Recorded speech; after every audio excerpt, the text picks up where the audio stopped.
Hi, today we're going to review the Urban Tarot. So, to binili ko rin siya sa US. Medyo unique to. Ayan. Ito yung back.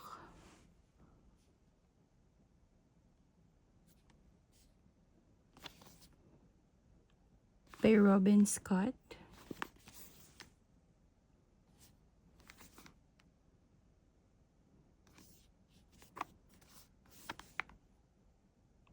Nakalimutan ko na kung magkano siya kasi medyo matagal ko na siyang nabili. Na-stock lang siya dahil matagal akong hindi nag-review.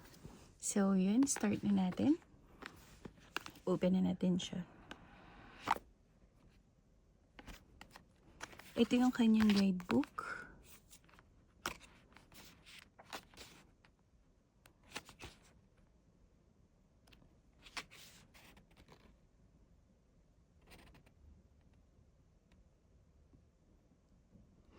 Yung guidebook niya parang ano siya, story. Yeah, story.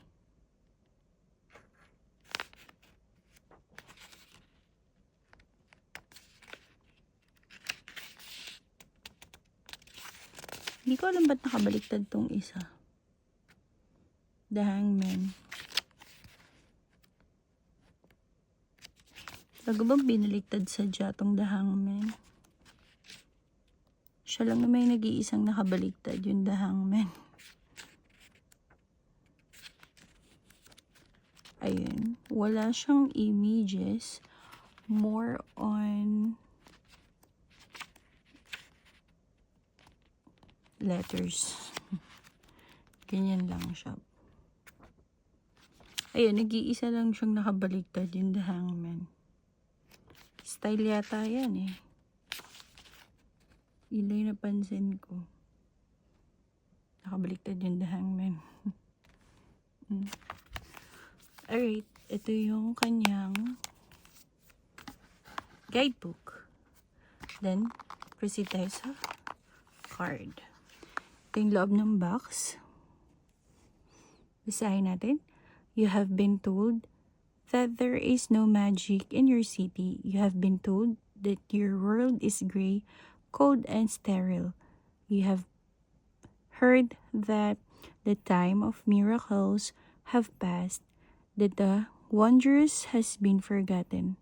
What do you believe? This deck is a guide for the 21st century seeker struggling to find insight and understanding in the urban environment. It is a set of ancient symbols designed to help you see the miraculous in the modern and mundane. Board the train line that eats its own tail and journey with us. Feel the power pulsing below the pavement. Move to the music of traffic and breathe in the smells of smoke and sweat, of a hot pizza and the impossible. Within these cards, you will find the familiar and fantastic sharing 4-story walk-up apartment where the avenues of dream and reality cross. All aboard. Yun ang sabi. And yung kabila. So, sa card, hindi siya ganong glossy, hindi din siya matte. Tama lang. Parang for me, semi-gloss. Ganun. Ayun. Tapos, malaki siya. Malapad siya na card. So, compare natin sa standard size ng tarot.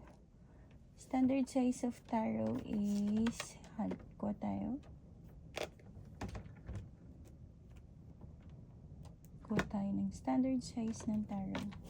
Itong light series, standard size ng tarot, malaki siya. Ang laki ng difference para sa standard size of tarot, no? Mahaba at malapad siya.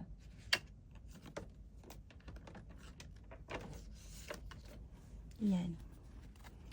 So, yung card, ito pala yung nasa umpisahan yan. Ayan. Yung card niya, meron pa nito, guide. Ayan. So, set aside natin yung dalawang extra. Pwede siyang reverse. Hindi siya halata kung titingnan.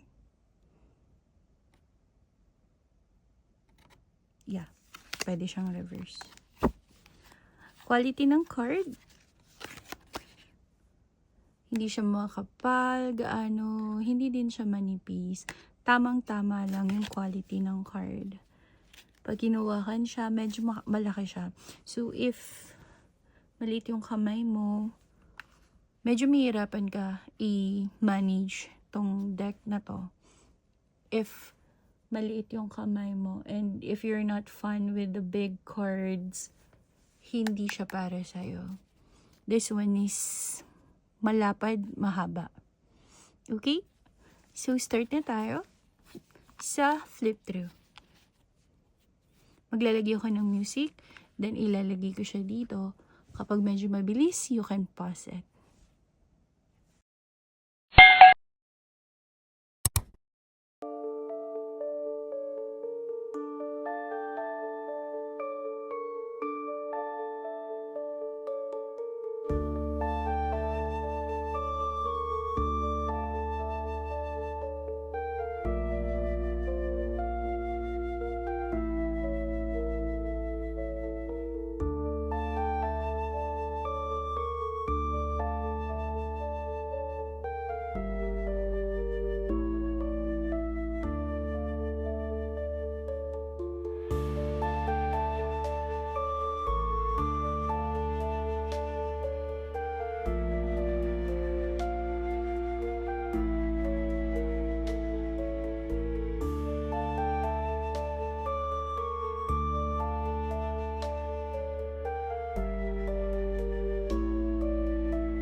Okay. So, pansin nyo, iba-iba yung ano niya. May mga descriptions siya sa baba. At saka maganda yung images niya, no? Kakaiba, tsaka modern yung kanyang images. Pwede siya sa beginner, makaka-resonate yung ano. Kasi may mga, ano siya may mga parang keywords na rin siya sa baba. Ayan. Diba? Like 6 of, wands, it's victory. Ayan, virtue. Princess of Swords, the activist, the hacker, the game master. So, yun. So, I don't think na pag i-shuffle natin siya, hindi nyo siya masya-shuffle, lalo na kung maliit yung kamay nyo. Parang mahirap siyang i-shuffle as casino. Yung ganito. Ako, malaki na yung kamay ko. Nahihirapan pa ako. So, suggest ko lang ganito ang pag-shuffle sa kanya. Ganyan. Kasi mahirap siyang i-shuffle ng pag-ganon. Or this way.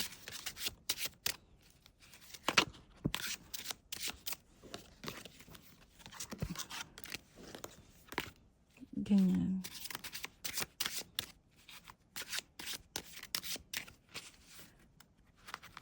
Pero better nga, ganyan lang. Hindi siya masya-shuffle ng the other way, yung casino. This one. Ang hirap ang lapad talaga. Mahirap siya. So, yun.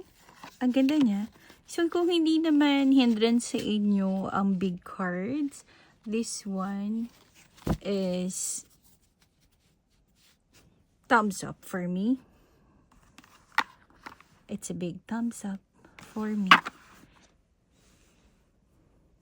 So, para sa akin, this is around, lagay ko na lang siya. Nadulas Medyo madulas siya. This is around 8 out of 10. 8 out of 10 kasi medyo nga malapad tsaka mahaba. Yun. Pero yung images, okay naman siya. Modern, makaka-relate yung mga beginner for this one. And alam ko affordable to. Nakalimutan ko na lang talaga yung price niya. Kung magkano. Yun lang. So, if you have any tarot in mind na gusto nyong i-review ko, tarot, Lenormand, or oracles, maybe available na siya. Unahin natin. If not, I'll try my best to find it. So, see you in my next video. Bye!